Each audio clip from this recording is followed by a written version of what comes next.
નમસ્કાર મિત્રો, અમારી યુટ્યુબ ચેનલમાં તમારું હાર્દિક સ્વાગત છે। જો નવા હોય તો અમારી ચેનલને લાઈક, શેર, સબસ્ક્રાઈબ જરૂર કરી દેજો। તો આજે આપણે એક સરસ મજાની કહાની વિશે જાણીશું। તો ચાલો આપણે શરૂ કરીએ આજની આ કહાની। પૂરી સાંભળવા નમ્ર વિનંતી। હિન્દુ ધાર્મિક માન્યતાઓ અનુસાર શનિવારે સવારે પીપળના ઝાડને પાણી ચઢાવવાથી ખૂબ જ લાભ થાય છે। શનિવારે સૂર્યોદય પહેલા પીપળના ઝાડને જળ જો તમારું કામ પૂર્ણ થવા દરમિયાન બગડી જાય છે, તમને કોઈ કાર્યમાં સફળતા નથી મળી શકતી અને તમને આર્થિક નુકસાન પણ થઈ રહ્યું છે, તો તમે શનિવારે કેટલાક ઉપાયો કરી શકો છો, જેના કારણે ગરીબી હંમેશ માટે દૂર થઈ જશે। શનિવારે સવારે સ્નાન કર્યા બાદ જ્યારે માતા લક્ષ્મી અને નારાયણના લગ્ન થયા ત્યારે માતા લક્ષ્મીની બહેન અલક્ષ્મીને ગરીબી કહેવામાં આવતી હતી। જ્યારે અલક્ષ્મીએ તેની બહેનને તેના લગ્ન વિશે કહ્યું ત્યારે ભગવાન વિષ્ણુએ તેના શિષ્ય મૌદગલ્ય સાથે તેના લગ્ન કરાવ્યા, જેને કેટલાક લોકો ઉદાલક પણ કહે છે। જ્યારે ઋષિ મૌદગલ્ય ગરીબીને તેમના આશ્રમમાં લઈ ગયા ત્યારે ગરીબીએ ત્યાં પ્રવેશવાની ના પાડી, કારણ કે ત્યાં સ્વચ્છતા હતી અને ગરીબી જીવવા માંગતી હતી। ગંદકી અને પૈસાની અછતવાળી જગ્યાએ બહુ મુશ્કેલીથી ઋષિએ તેને સમજાવ્યો। ગરીબી વારંવાર ઋષિને પરેશાન કરતી હતી। એક દિવસ ઋષિ ગરીબીમાં ક્યાંક બહાર ગયા। ગરીબીએ પીવા માટે પાણી માંગ્યું। ઋષિએ કહ્યું, હું તરત જ લઈ આવીશ અને હું પાછો આવું ત્યાં સુધી તમે આ ઝાડ નીચે ઊભા રહો।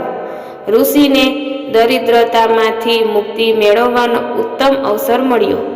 તે તેના આશ્રમમાં ગયો અને પાછો આવ્યો નહીં। શનિવાર હતો અને પીપળના ઝાડ નીચે ગરીબી આવી જ રહી। ત્યારથી કહેવાય છે કે જે વ્યક્તિ શનિવારે પીપળના ઝાડ અને ભગવાન વિષ્ણુની પૂજા કરે છે, તેની દરિદ્રતા દૂર થઈ જાય છે। સૂર્યોદય પહેલા પીપળને જળ અર્પણ કરો।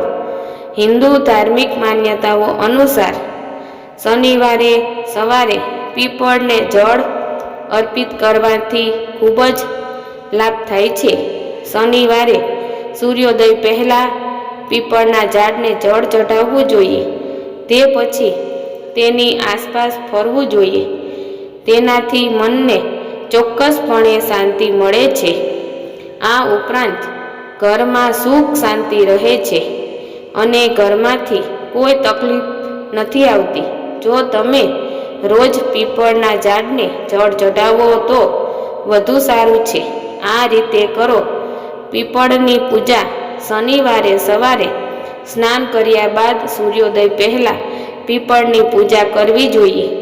શનિદેવની વિધિવત પૂજા કરો। આ પછી પીપળના ઝાડ નીચે સરસવના તેલનો દીવો પ્રગટાવવો। આ પછી પીપળના ઝાડમાંથી કેટલાક પાંદડા તોડીને ગંગાજળથી ધોઈ લો અને પાછા લાવો। હવે પાણીમાં થોડી હળદર નાખીને જાડું દ્રાવણ તૈયાર કરો અને આ દ્રાવણનો ઉપયોગ તમારા જમણા હાથની રિંગ આંગળી વડે પીપળના ઝાડ પર હિમ લખો। આ પછી પૂજા સ્થાન પર આ પીપળના પાનની પૂજા કરો। પૂજા પછી પાનને તમારા પર્સમાં અથવા તિજોરીમાં રાખો। આ કામ સતત થોડા અઠવાડિયા સુધી કરો। તેનાથી ઘરમાં ગરીબી દૂર થશે અને ઘરમાં સુખ શાંતિ બની રહેશે। માન્યતાઓ અનુસાર પીપળના પાનની પૂજા કરવાથી દેવતાઓ પ્રસન્ન થાય છે અને તમામ મનોકામનાઓ પૂર્ણ કરે છે।